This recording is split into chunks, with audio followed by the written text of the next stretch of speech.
I know. My rabbit. When I was a freshman in college, my roommates and I spent a lot of time just sitting in our room looking at random things on the internet because there's nothing else to do really for us and there wasn't anything around. And at one point, we all just seemed to find the show Check It Out with Dr. Steve Brule, which is a spinoff of the Tim and Eric show, just seemingly all randomly at once. And we were instantly hooked. We were quoting it 24/7, playing the clips nonstop. I bought stickers for the room from the show. It got to an unhealthy level. And I'll give you a brief synopsis of what the show is about in case you haven't seen it. So Dr. Steve Brule, played by John C. Reilly, is a news reporter for the fictional Channel 5 News with the intellectual and emotional capacity of a small child. Mostly because you find out he was mildly poisoned and forcibly reclused by his mother when he was a child. I put poison on your sandwiches when you weren't good. I got locked in a basement. Mommy fed me raisins. And in his show, Check It Out, he highlights a different subject in each episode to check out. And it's anything from family to money to words. There's too many dang letters on here, dang. Words. Where's the... There's a myriad of characters that fill in the role of his friends, family, and coworkers, and generally the premise is to beat to death in a hilarious manner and ridiculous way any kind of subject you could think of. I remember when I went home to try to show this off to my other friends or my family, they all hated it. They thought it was weird and pointless. They didn't get why it looked like a shitty VHS tape recording. My mom might have hated it the most out of anyone. She described it as gross, disgusting, and something that made her uncomfortable. But generally the biggest complaint I got was just, I don't get it. What's the point? Why is he always getting people's names wrong? Jimmy Brungus. He's a nutritionist. It's actually Dr. Johnny Bowden. Dr. Johnny Brungan. Why is the screen always glitching? Why is there a grown man in a diaper? Why is this man talking about butter like that? Part of Slop's annual Butter Me Up Day. Free membership if you bring in your free Butter Boy pass. And the thing I was never able to really explain well to other people was that the fact that there is no point is the point. And I don't mean like in a Seinfeld kind of way that the show has no point, but this inherently has true pointlessness built into it. And this is where I go into the second part of the title where I use a different concept to explain what I'm talking about and why I think the show is an absolute work of genius. And to help with this, I'm going to tie in the concept of existentialism. And I'm not going to go into too in-depth on what existentialism is. There are plenty of other channels that would do a much better in-depth job with cool animations that I cannot do. But I'm going to highlight a few couple points. So there are two big thinkers I'll highlight here, Camus and Sartre. And I'll start with Sartre. So in Sartre's book, Being and Nothingness, he lays out some core concepts to kind of highlight what I'm showing. The first is that things are weirder than we think. And to him, it means that there are times in the world where certain normal things that are just normal objects like a chair or a basket or a couch, that if you really stop to think about them and what they are and what they constitute, start losing their kind of normalcy. Sort of what happens when you accidentally peel back the curtains on things. So like instead of seeing Thanksgiving dinner as eating turkey at a table with loved ones, you start to see it as eating a rotting bird that was set on fire that's lying on a slice of dead tree by people whose only connection is that they exist because grandma and grandpa got a little busy with each other in the 70s. And that's kind of how the show brings meaningless to the surface, and that it makes the words that the characters say oftentimes completely meaningless and absurd. So when we're seeing these anchors talk about nonsensical things that don't make any sense, the only thing that's left is the fact that there is just a person on a screen talking about random things. So if you were to switch this character talking about this, your skin will be very briefly separated from your body, but you will not notice. With an actual reporter doing that same thing that most of us would consider normal given the topic, it frames it in a way that shows how absurd the whole process can actually be, and that the normality of this is that road rage is almost inevitable versus the normality of this. And a personal message to the assailant. My children can see the wall from my yard, and you are making large penises, and I am sick of explaining it's a whale throwing up. It's just an arbitrary decision on the part of the audience. An example would be that talking about this... Everyone loves a three-legged race, so sign up for the annual Myers Superfoods 3 Legs Crumbs Disease Charity Run. I'm dumb for crumbs.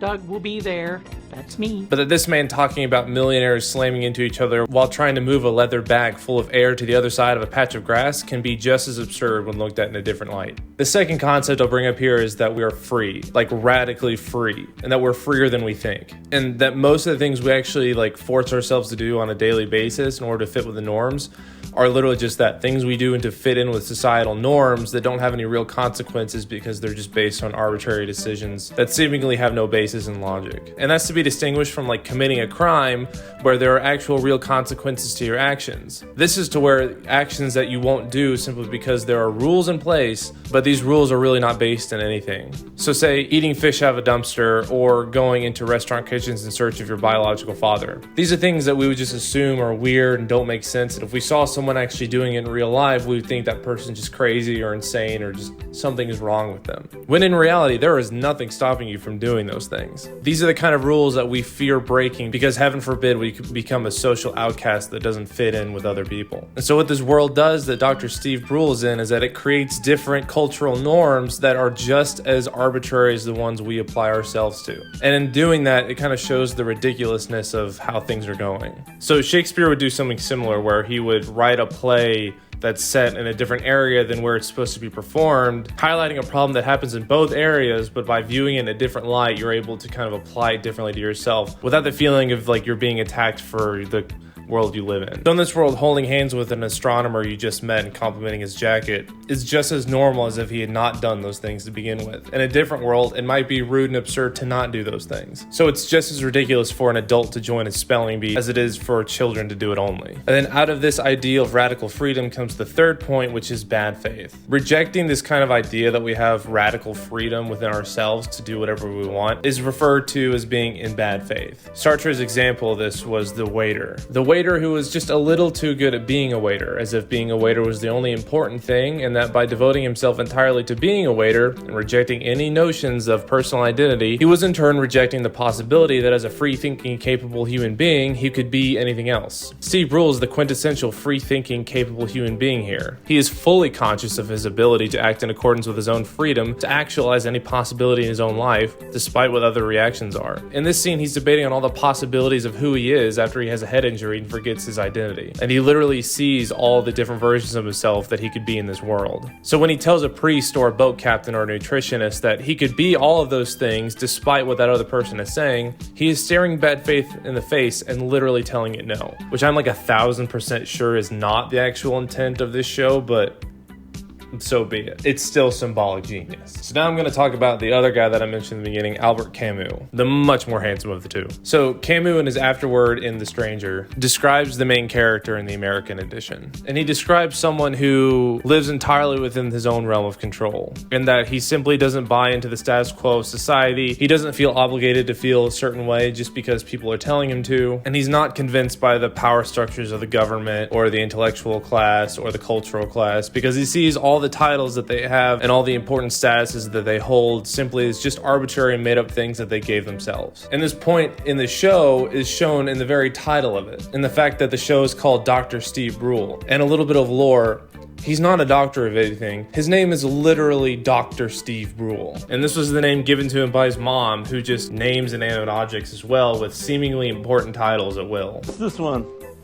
Dr. Curtis reads. This manifests itself a lot in the Doctor to Doctor segment, where he has experts on certain subjects, and most of them have real-world credentials. For context, these are real people being interviewed by him, by this character. They have real doctorates, real expertise, and he just takes their credentials and throws in their faces and laughs. So Dr. Brule doesn't care what this doctor has to say about nutrition because I'm a doctor too. Meaning that his opinion is just as valid as any other person's. This man can be a priest and dedicate his entire life to being a priest, taking pride in his position, just for Dr. Steve Brule to say he could be a priest too if he asserts that he is one and simply says that he is, as he is not convinced by the earthly powers that be that they have any more legitimate say in who gets to be a priest and who doesn't. I'm a priest too.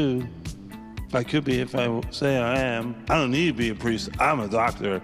See you at church, suckers. So Camus' second and more famous contribution to existentialism is his concept of the absurd, which is in this context meaning that the acknowledgement that the world and life has no inherent meaning, but then giving it meaning regardless and then living in accordance with that, which could be argued to be an absurd thing. So to him, you have to acknowledge that life and the world and all these things going around us are ultimately meaningless. and that nothing really matters in the long run. However, he says that you have to assign meaning to the world around you and to certain things that you find are important, while still acknowledging that ultimately something doesn't really matter. But we must bravely live true in this fashion. He outlines this concept in his story on Sisyphus, who in mythology is doomed to roll a boulder up a hill just to have it roll back down for eternity. His famous quote on this is, "One must imagine Sisyphus happy." And so imagining Sisyphus as being content and happy with his state of living, we ourselves can find happiness in the same way.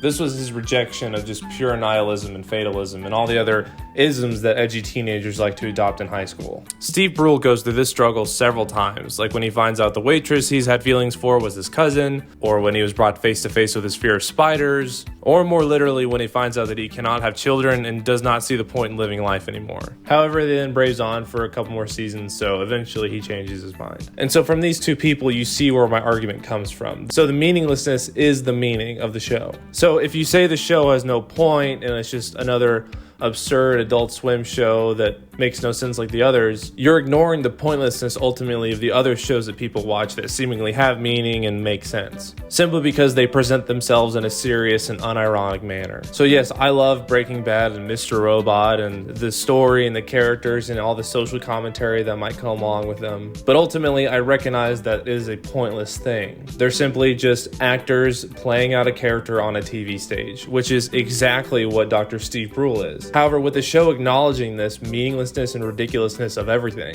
and by embracing it, it gives life to the central theme of the show. Who cares? Who cares? Who cares? No, I don't care. Who cares? Check, please.